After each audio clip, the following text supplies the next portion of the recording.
Another day, another amalgamation of tape trying to hold my feet together just to get to the next town. Unless you're taters, then everything goes perfect. It's gonna get better. At death, yes.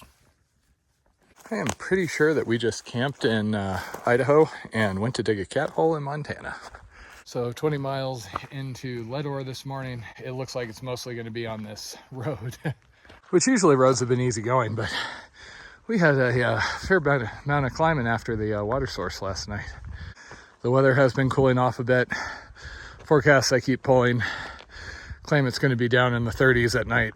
We pushed it a bit last night, past where I was hurting quite a bit, basically, so we could hopefully make Leadore tonight, get our food, recharge everything, and then early tomorrow morning back on trail. Because, as I mentioned yesterday, we don't have a lot of buffer as far as making it into Lima in time, assuming we want to have a hotel, so Jen and I at least get one last night, dinner, etc. together. And it's right around her birthday, so we've always tried to do something like this. So at this point, the Keens are having the issue I was afraid of. It's the same thing the Moab vents have, where I start having heel issues. The plan will be probably switch back into the Ultra Olympuses at Leadore, no insole, see if the issue reoccurs. If it does reoccur, at that point, try and switch into a New Balance or a Topo Ultra Venture, assuming I can get some. The big problem with the Keens has just been they don't breathe near as well as the light hikers. There is a reason why I have trended towards light hikers from the days of starting with the, full grain leather, traditional SOBO, Zamberlin leather hiking boots. And as always, I am envious of the people I have met who just seem to have indestructible feet. They can wear pretty much anything.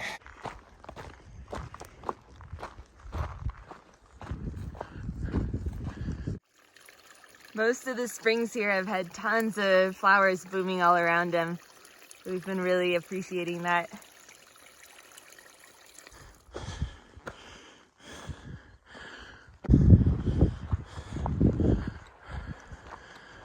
Gorgeous views from the top of this ridge, looking over at an Idaho mountain range. I think it's called the Lemhi Mountains.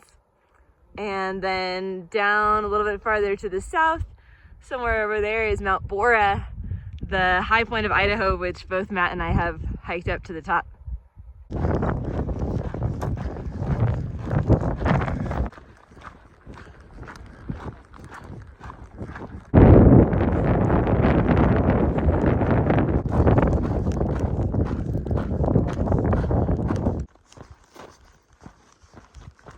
And our next water source. Judah started giggling uncontrollably at the idea of multiple murders. Don't put this in the video.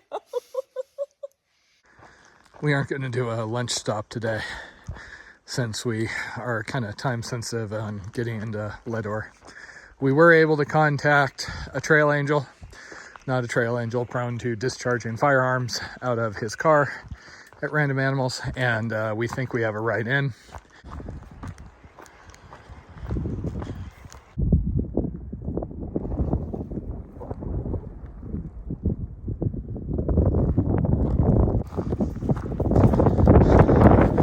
At least we're getting into scenic cow fields. They really like putting up fences out in the middle of nowhere out here, have you noticed? So you might wonder why, after going on and on about how never put an inReach on the front of the pack, it's a horrible idea, this is why I find all of them on the side of the trail, I currently have an inReach on the front of my pack. We're about 1.5 miles away from Bangkok Pass. We need to get from Bangkok Pass to the thriving metropolis of Leadore. Yeah, whatever. Bangkok, Bannock, same thing. Anyway, God, see, this is why I don't narrate with her around. Yeah, sure, Janelle, or whatever your name is. Anyway, oh God, we are trying to get into town. Oh, can't get anything done here. I'm waiting to see if it's safe to talk now. Because is something else going to go off? Tater's going to say something.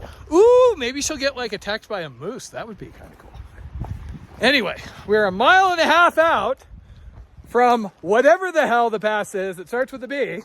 The town of Leadore is apparently like population 100, thriving metropolis. This may not be the easiest pass to hitch in, and considering it is going to be near 5:30, 6 o'clock in the afternoon, and we've got things we need to deal with, we figured we would go the Trail Angels shuttle route, because there was actually one on Gut Hooks.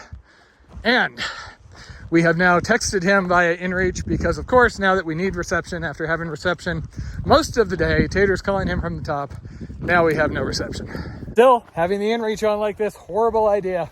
I have gotten into arguments with people. I find people, especially online, who will just swear that your InReach 24/7 needs to be within arm's reach because they watched a movie one time where DeFranco ended up stuck between two rocks and had to hack his arm off. So you always have to have it right there, powered on, ready, so you can like tongue it to get it to trigger. I have lost count of how many like first aid, rescue, etc. things I have been through or around, not caused by me mostly, just saying.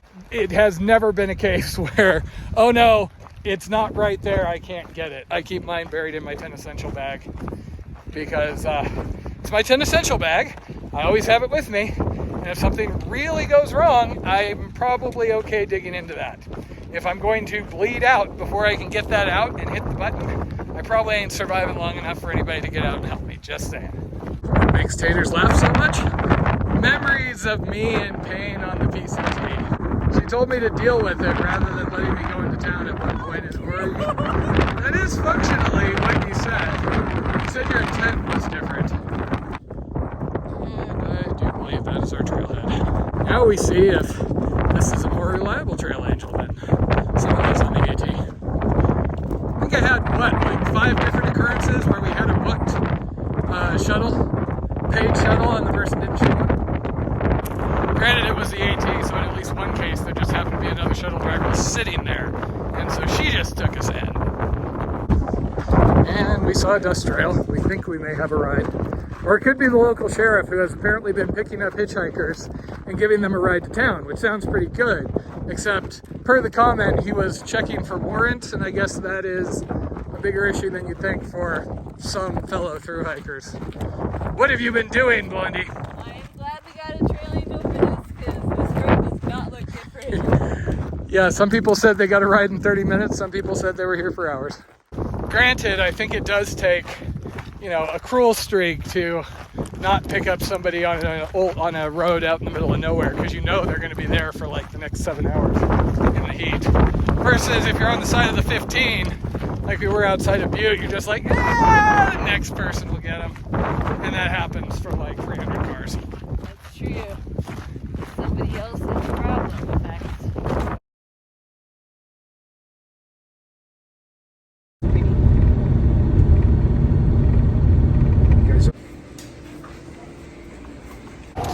I successfully protected Taters from 2 dead guy ales. 1 got to her though.